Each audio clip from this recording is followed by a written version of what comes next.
My special guest today is Jamie Woodle, and we're going to be talking about her near-death experience. Jamie, is truly an honor. Welcome to the show. Thank you, Sean. It's such an honor to be here. Well, and we have a bunch of common friends with the folks in Crane at Skywatch and Defender Publishing. I think I saw or encountered your testimony when I think Joe Horn might have shared it on some of his social media channels. So that's how I even found out that you existed. And then you were kind enough to respond to this strange guy who reached out to you on Facebook. So I appreciate your willingness to come on the show and share. Before we get into your near-death experience, I'd love to just have you kind of, paint the backdrop, if you will, of, in that around that time that you had your NDE, like, what was life like? What was going on? Like, what was just a normal, typical day for you? It was very stressful. I was teaching preschool and I was also going to school online. I was working towards getting a bachelor's degree and that was full time. So it was stressful. I was also very unhealthy at the time, depressed. I was over 200 pounds, very unhappy. But, when you go through your day to day, you're like, oh, it's just stress. I'm just busy. There's so much going on in my head. I'm a mom of two, a military spouse. So there's a lot of extra duties in there as well. As any wife or husband whose spouse works really long hours, that just requires more of you. You don't have that teammate always there to support you. And so it was a lot of teaching little kids at school, teaching my own little kids, and learning about how to counsel. And actually going through school for what I was doing, that can be emotionally taxing as well. Because, for someone who's very empathetic and we're really learning how to communicate and understand feelings and perspectives and behaviors. So I was very stressed and very tired. And now take us back to that night celebrating your husband's birthday. Take us into what led to your near-death experience. Yeah, that evening we had gotten off of work and we were going to go celebrate my husband's birthday. And he loves hibachi. And so we went to go do that. We had sushi. We had the typical hibachi items you would get, the rice, the meat. And it was really hard to be excited about anything because my husband had just found out that it was going to be his turn to deploy. He's in the Air Force. It was really hard to celebrate and put on the happy face. The kids didn't know yet. We wanted to wait until before we tell them so that they could be happy for daddy and celebrate. And so it was really hard to put on a happy face. After we had dinner, we went home where I had made a chocolate cake, box mix, whatever was fast, but we wanted to celebrate daddy. So a chocolate cake with chocolate icing. And we gathered around the dining room table at this point with the cake and we lit the candles and sang happy birthday, all the things you do. And we're cutting up the cake and handing it to each kid. And we just look at each other. We have this moment where we are incredibly saddened that we have to break their little hearts. And so we finally take the step and, hey, kids, daddy will have to deploy here in I think it was a couple of months at that point, and instant tears. Celebration gone. They're breaking down. And that was hard. So I'm crying. And I think I had like 3 pieces of cake at this point, just trying to make myself feel better. And my husband eventually took the kids upstairs and I cleaned up the cake. And I remembered my daughter had a science project that was due the next day. So I went ahead and I took it. It was like that 3-fold poster kind.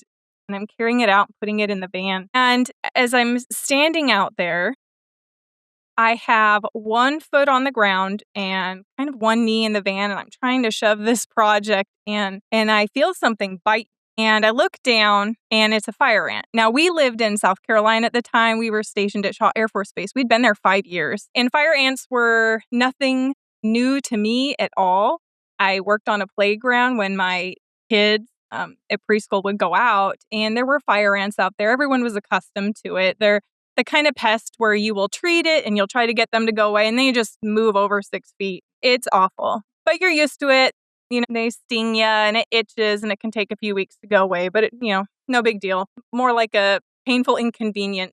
So I feel the sting and I was like, I know exactly what that is. And I go to brush it off and there are dozens of them crawling all over and up my leg. And so, just irritated, I stumble back and I wipe them all off, close up the van, I go inside, and I probably get about 4 feet into the house, and I realize something is wrong. Almost like at first you can't tell exactly what it is, but your brain shifts.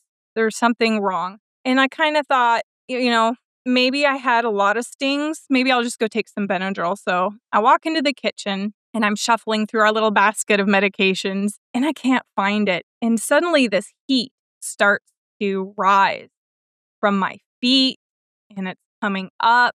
And instantly I knew I was in big trouble. And so I scramble over to the stairs and I'm trying to get up the stairs and I make it to our bed where my husband is holding my kids and they're all crying. And he sees the look on my face. And I said, go find the Benadryl. And he darts downstairs. And the kids don't know what to make of this. They're going from one traumatic conversation to some other trauma. Oh my gosh, mom's in trouble. And they're little. They don't really understand. I believe my daughter was in 4th grade and my son was in 1st grade at the time. And so my husband is downstairs looking for medicine. And all of a sudden, my eyes feel really heavy and things start to kind of darken, almost like tunnel vision. And I feel myself wanting to collapse. And at the same time, this huge wave of nausea comes over me. And I think I have got to make it to the bathroom like any responsible person, right? You don't want to leave a mess. So I am crawling to the bathroom and I make it about halfway around the bed. And I see my daughter and I look at her and I said, tell daddy to call 911. And she is absolutely in shock.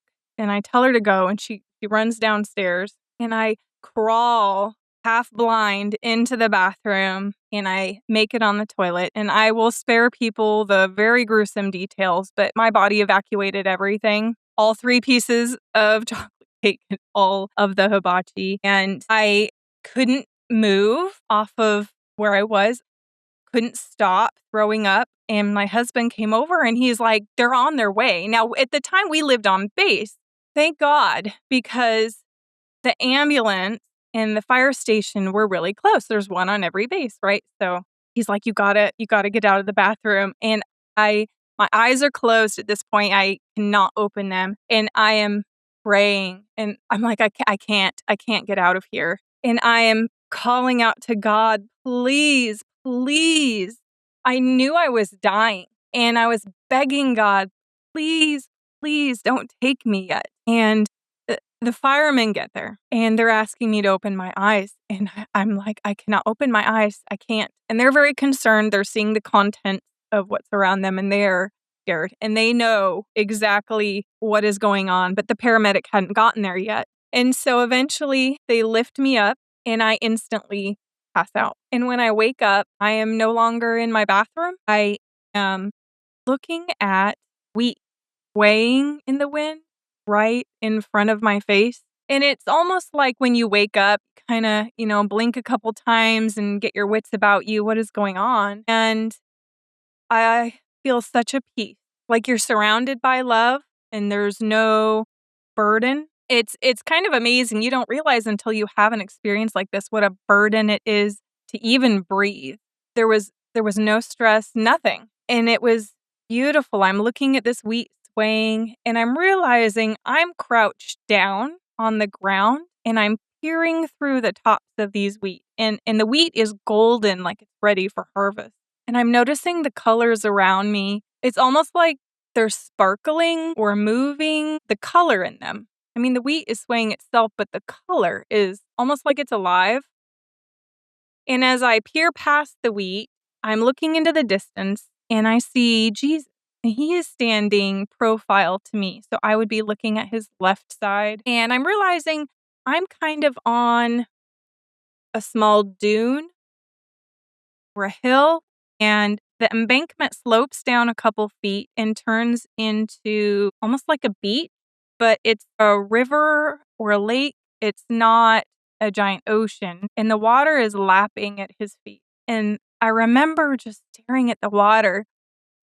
it's amazing, and it's hard to explain this because it doesn't make sense in real life how I could be 20 feet away and have an image up closer of the water. But the water, just like the wheat and the things around me, they were sparkling, like they were alive in color, and it was amazing. And it was lapping at his feet. And so I gaze up, and he's wearing white robes, and he is looking down at someone, and he's talking to them, and I can hear that he's talking, but I can't hear what he's saying. And so I look at this person, and this person is also in white robes, but they're down almost like in a warrior position where they have one knee up, one knee down, one fist on the ground, and the other on their knee. And I just know in my head, even though I can't hear what's going on, that Jesus is giving this person orders. And I kept trying so hard to hear.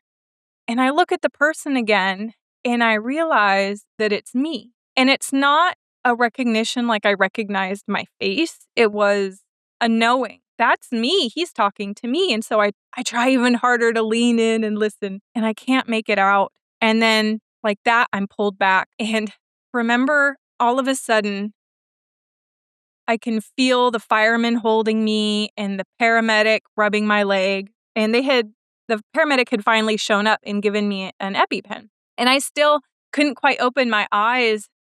And I was mad. I was so angry because who wants to come back? That place was beautiful, peaceful. Jesus was there. I was very upset that I came back, and a little grumpy, I guess, because I said someone was talking to me. Like, I was mad at them that they brought me back. I was in the middle of a conversation. You brought me back. And the paramedic said, it was me. You were talking to me. And I said, no, it was not you. Oh, I was so unhappy. And I actually struggled with that for days. I don't know, Sean, if you've talked to other people maybe who have come back and didn't want to be back. But, you really struggle with that as a person, because I'm a wife, I'm a mother, and I felt awful for feeling that way. But it took me weeks to process and to realize that Jesus allowed me to come back for a reason. And I've often wondered, will I ever know what Jesus was saying to me? Will I ever really know? Will he reveal it to me? And I think now, because this happened in late 2019, right before COVID. So looking back now, I think I was looking at the future. I think there will be a point in my future when I go before Jesus and he will be giving me orders. I don't know if I'm going to war. I don't know. But I have hope that I will see him again. And, while I was on earth, just recently after the incident, I asked my pastor, I told him what happened, and I was so depressed, still unhealthy, still stressed, still had to go to work, still had to do my online college. But it's your entire world shifts. Your perspective of everything shifts. The little things that used to get under your skin, you realize how unimportant they are and that it doesn't matter. And so I could more easily let it go, the little things. But I remember asking my pastor to kind of help me process this, and he really did not even know what to tell me. I think he felt like maybe that was a little out of his wheelhouse of knowledge, so he directed me. They didn't cover that in else. seminary. No, I bet not. How to deal with an angry woman who was forced to come back to earth after seeing Jesus. He did direct me to another woman who had a near-death experience after a traffic accident. She has since passed away, but she was very helpful, and she really laid on me the importance of sharing the story and knowing that it happened for a reason and that there's hope and that we should share that hope with others. I mean, after you see Jesus, everything changes, everything. And I wish more people could experience that, but at the same time, I don't, because of the trauma that you go through to get to that point. But my goodness, I am looking forward to the day Jesus takes me home. I no longer fear death, other than, I'm still a mother and a spouse, and I don't want to leave them sad and here, but I'm looking forward to it. There's not enough words in the English language to explain the beauty and the peace that I experienced up there. I've also wondered, though, Sean, the future that I was maybe seeing, will I have another NDE? And will I then be on that side receiving the orders?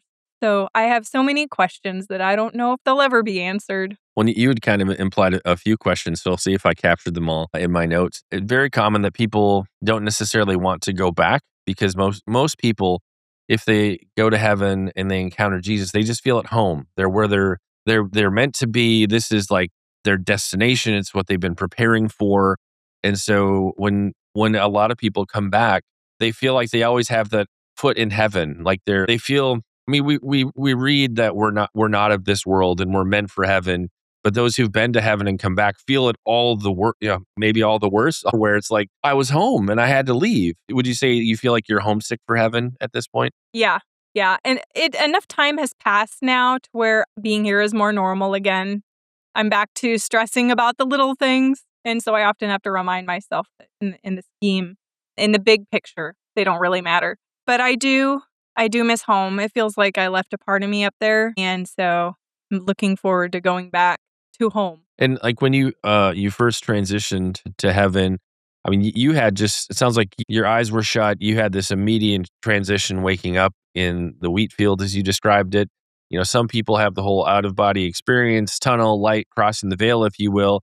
Others like yourself, they wake up on the other side. So a very quick transition. Couple of things. One, would you say you had like an instant relief from all the pain you were feeling? And then also in terms of just like, so you described your vision, being able to see things that were far away from you. Just what senses did you feel were enhanced? Because when we're disconnected from our physical body, even though it's bizarre that we're talking about physical senses when we're in the spirit body, it's like everything's dialed up to 11 and no longer hindered. So yeah. So yeah, relief. And then what was going on with your senses? The only way I can think of to explain it was a convergence of all the senses into a feeling everything at the same time. The way your senses here on earth would be processed could be considered maybe individual, but up there it was all everything at once. There was no, oh, I'm feeling this over here. I can touch the wheat and I can feel it. It was everything combined all at once. All the senses are just a sense. Was my experience. And then just to encourage you in terms of ongoing revelation, I've been interviewing people and researching for about 8 and 9 years in the NDE space. And Dr. Jeffrey Long, he's done, I think, 4,000 to 5,000 surveys of people who've had NDEs. And in his research, he's found it takes about 7 years for the average near-death experiencer to kind of come to terms with what happened to them on the other side. I always like to say our brain has a limited capacity to absorb that heavenly download that you got on the other side. And so it takes time to work that out. Also, there seems to be just ongoing work of the Holy Spirit revealing things in the right time, helping people to understand things in the right time. So I would encourage you that there's likely a time when God's gonna be like, what I was talking to you about, here's what that means. I would say be expectant for that, because I have so many friends that's their sort of like, I didn't get this, I didn't understand that. And then one day in prayer, God's like, here, hey, this is what I was showing you. So just be encouraged. I know a lot of the listeners and viewers, they always have questions about Jesus. We're like, oh my gosh, this person encountered Jesus. I'm curious, how did you know it was Jesus? And in terms of his features, his clothing, like what things just stood out to you? And that's different for everybody. Some people say, oh, his eyes were this, or I saw the scars in his wrists. So I'm curious, how did you know and what stood out about Jesus for you? I think I recognized him right away, like he was a family member you'd known forever. And so it didn't take me long to put it together, but he definitely had the beard, the short, kind of wavy brown hair, the white robes. And back to all the senses kind of converging, it is a knowing. And it just like I knew that he was speaking to me. I knew that was me. I didn't recognize me, but I knew it. For him, it was a recognition and a knowing kind of at the same time. It definitely looked like, I've seen pictures since, with the olive skin and the brown hair. And I have definitely wondered, is it your brain taking images that you've seen and God letting that just be what you recognize as Jesus? I won't know until I'm up there for good, I think. But I just knew. I looked right at him and I knew. Well, and it's been interesting having met so many folks who've had these sorts of experiences. I feel like God often reveals himself how you need him to reveal himself. For instance, my good friend Heidi Barr, she had a horse riding accident where her horse she was thrown and the horse fell on top of her when she was Mm. a teenager. And she came from a very abusive home life. And she sat on the lap of God the Father. And that was something how she needed to connect with God in that experience. And Jesus in her experience was almost like a big brother and a friend. And Mm. so I find God seems to want to reveal himself in the ways that the experiencer needs to I feel like be comforted, be comfortable, not because like you sort of described, you feel kind of confused and disoriented as you're trying to really grasp like what you were just with firemen at your house and in great pain, and then all of a sudden you're crouched down in a wheat field and you see Jesus. Like, what do you do to make sense of that? I mean, it's just a confusing space, and so that is my working theory after 9 years: is God shows up how we need Him to Yeah. comfort us That makes and sense, encourage us. actually. Sean, now that you mention that, I'm thinking about he showed up as an authority giving direction. And I hadn't thought about it until you had mentioned that. But I was definitely in a place in my life where I felt a little lost. I was going to college for a career, but I didn't know what that was going to look like on the other side. And I kind of really was just basing my career choice on interest. But it was after that where I actually started a health journey and was coached by Joe Horn to get my life back in order, my health back in order. Because I thought if I'm going to be here on earth, I don't want to be miserable. I don't want to leave my kids orphans. Well, not orphans, their dad was still there. But I guess when your husband's military, you often consider you don't know what way that's going to go, right? That thought's always in the back of your head, as much as we don't want it to be. I needed someone to tell me what to do with my life because I was teaching preschool, but I didn't know that was really my calling. I enjoyed doing it, but I did feel a sense of I'm a little lost here because I had been in the military for 6 years and I got out. And then it's like, what do I do with my life after this? You kind of think, what am I good at? I felt like I was just grasping for something to hold on to that maybe this could work out. But after that traumatic experience, yet wonderful experience, God changed the direction of my life. And I actually changed my degree. So I did finish not long after that, my bachelor's degree. And then I decided, I really want to help people get healthy. Because really we moved to Utah. Oh, my husband didn't deploy. I think that's an important thing to share. We were really scared because I had almost died and my husband was getting ready to leave and fire ants are everywhere. My husband's thinking, is my wife going to die while I'm in Afghanistan? And not long after that, he was completely out processed and ready to deploy. I think he was 2 weeks out. And he got orders to Utah, which in the military, that doesn't happen. Deployment is the highest priority. If you are set to deploy, that is where you're going. And he got orders to Utah. And that was such a huge answer to prayer because we were really worried. And it was when I got to Utah and I got Joe Horn's book, Time Bomb, and I started really trying to take better care of myself. And that's when God brought me to the career I felt called to. And now I work with Joe and we have a TV show called Life TV Now where we get to share a multitude of things and topics. But he and I, our hearts are really in health and helping people to make healthier choices and to get the best quality of life possible. So maybe others won't randomly go into anaphylactic shock after never having an allergy before in their life.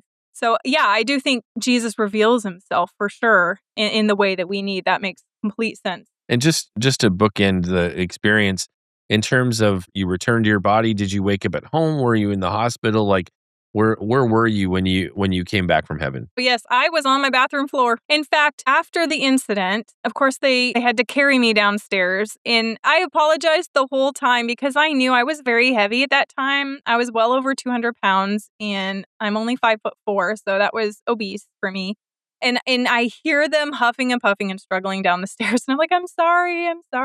I went, to the hospital because they have to take you after an epi shot. And I went back and I found the firemen and the paramedics and I wanted to tell them thank you. Because honestly, if they hadn't been right there and gave me an EpiPen, because like I didn't have any, I've never needed one, I probably would have died. And I was so grateful to them. But yeah, it was on my bathroom floor. I woke up and when I talked to them, when I went to go see them and thank them, I asked how long I was out. And they said, what are you talking about? Like, you never went unconscious. I was like, oh, yes, I did. But it's interesting to me that I had this experience that probably if I had to put a time to it, it felt like maybe 5 or 10 minutes of an experience. And to them, I wasn't gone at all.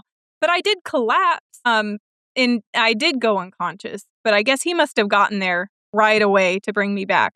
So that was really an interesting, scope of things, to feel like you were gone for quite a while. And they're like, no, I don't think you even left at all. Like, I did. Well, and that can be hard to reconcile because I've heard many testimonies where, like the paramedics told you, you weren't even gone at all, or for people they're out for a few minutes and they have, whether it's a 10 to 15-minute experience like it felt for you, or what seems like hours or days. When you enter into what I would term a second heaven, maybe even third heaven experience, you're outside of our normal space, time, location bound experience. So how do you even make sense of, I'm in my spirit body, so to speak, and I'm having an experience, but it's not bound by all the things we're bound with. So it is very hard to understand. My body was in time and space, but I was not.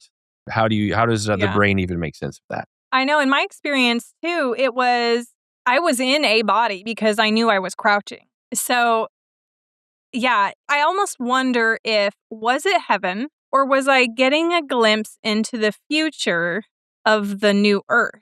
Because the Bible says there will be a new heaven and a new earth. And I often wonder, was that the new earth? Was that me in heaven? And I also wonder the significance of the wheat. What a random little bit of thing going on right in front of my face. And so I've wondered if there's some type of meaning. And I'm sure you have to have spoken to other people with NDEs who really analyze every little thing. What did this mean? What did that mean? And I wonder now if that means that standing between me and that moment of time, there will be some kind of harvest. And maybe I will get to be a part of that in some way, shape, or form. So I don't know. I don't know what the significance of that. What was the significance of the water lapping at Jesus's feet? Was that just that's where we were? So there's so many questions that I have. Well, and I love that as you speak, clearly it gives you a sense of calling, that there's something important that's on the horizon for you, and an assignment. And I don't think that's uncommon. A lot of people do come back having a sense of mission or renewed mission. So many people when they come back want to tell people about Jesus at a level they've never been passionate about it before. So I'm not at all surprised that you feel a sense of, okay, there's something coming. I don't quite understand it, but in your heart, like it's all significant. It's just not fully revealed at this time. Yeah. In terms of just, you talked about after effects a little bit, and we talked about, what a lot of times people come back, they're always kind of longing to be back home in heaven. But any shifts that you experience, like with your Christian faith, your walk, emotionally, how you relate to other people? I mean, some people have such drastic results where they change careers. Some people sadly end up getting divorced because they're so different. Their spouse doesn't know how to relate to them. A lot of people, end up going into ministry and becoming pastors. Like, there are far-reaching effects over time. I'm curious for you, like, what are the top, like, 2 or 3 things that have changed? I mean, you're almost to that 7-year mark on the Yeah. other side of this experience. I think the way I parent is a little different now. I have a lot more patience. I spend more time thinking about the big picture, and definitely the career change. I think even my relationship with my husband changed because this was something we had to deal with together. We had to navigate this together. He now has a wife that doesn't even want to be here, but also encouraged because of what I saw. So my relationships with the people around me, I also found that I wasted a lot less time on relationships that maybe weren't very fruitful. I really zoned into what was important. And I pray more now for God to constantly guide what it is He has for me around the corner. Equip me, Lord. Show me, let the Holy Spirit guide me in whatever decision, whatever's next, whatever's going on. And it definitely increased my faith. I had been a Christian for many years. I grew up in the church, and I think it was very typical, early 20s. I pulled away. I wanted to do my own thing. And I remember when I actually truly became born again, I had been reading a book, Crazy Love by Francis Chan. And I don't know that I made it very far into that book before I just fell on my face before God. And I was like, Lord, whatever you want. If you want me to put a boot on my head and do a duck walk down the highway screaming your name, I'll do it. Whatever it is, the most ridiculous thing, I will do it. And so I had been a Christian for many years, but I was definitely in a time of my life where I probably was a little bit more distant. I was so busy. I don't think I was spending enough time in prayer and in the Bible. And this definitely changed my entire perspective. And it also changed, it's almost like I feel the presence of God with me all the time. He's always here. And before it was just like, oh yeah, Jesus, God's everywhere. He's with you. You have the Holy Spirit in you. He's with you. This is like he's with me, and I can feel that he's with me. I can feel his presence, and I so much more easily can draw close to him. And when I have to make decisions, it can become very clear to me. I'll have a peace, and I know that peace because I got to experience that peace. So now when I feel that peace, then I know that's the direction he has for me. And if I feel anything other than that, then I'm more hesitant and I think about it a little bit more. It changed everything. I think everything, relationships, faith, career. My life will never be the same because of that experience. And a lot of times when people hear a heaven testimony, especially when somebody encounters Jesus, they often can get fixated on, well, what was his eye color? What did the robes look like? Or there's interesting details that different people fixate on. But in terms of, for you, this is your testimony when you share your story. What's that takeaway for everybody that hears what you experienced? Like, this is the thing you need to see. This is the most important part of what I have to share. I think the best thing I can offer with my experience would be that Jesus is real. I know a lot of people, and I still encounter many people who, I believe in Jesus, but he's and he was to me before too. Like, I believe he's there, but kind of this distant thing, and maybe even moments of doubt where you're like, well, I hope I'm right. This is an absolute, he is there. He is there. And it's hard for us to really have that deep faith and understanding because we are creatures who want to see things to believe them. We are. Jesus knew that when he was here, but he is real and he's waiting for us and he loves us. And I just would really want people to take heart and seek him because he wants to hear from us and he wants to show up in our lives. And even if it's not a near-death experience, he has an experience for you, whatever that looks like. And so I would encourage people to just know he's there, he's real, he loves you, and to seek him, look for him in the world around you. It's what I tell my kids. Look for the beauty of God around you. Notice how things seem to work out in a way that only he can put the pieces together. Like my husband getting orders to Utah, I believe it saved my life. It allowed me to live longer and not have another experience. But that's something only he could do. That is unheard of. So I hope people hear this and just know and look for him. And Jamie, as we've talked about, you also have a show that you're a part of. Again, give us the name of that. Where do we find that on the web? Absolutely. It's Live TV now. You can watch it on the PTL network, I believe at 8:00 a.m. on Thursdays. But you can also find us on YouTube and you can find us on Rumble. You can also go to skywatchtv.com and look for the app. And that app will have a few different programs on there, but it's Life TV now. We'll make it easy like we do with every episode. We'll have links in the description and the show notes to the show Jamie mentioned. I'll link to another interview with her sharing her story that I found helpful in preparing for this one. Once again, our guest today, Jamie Woodle, sharing about her near-death experience. And Jamie, I just want to thank you so much for coming on, sharing with us, pouring into us. It was an honor having you on the show today. Thank you. The pleasure was mine.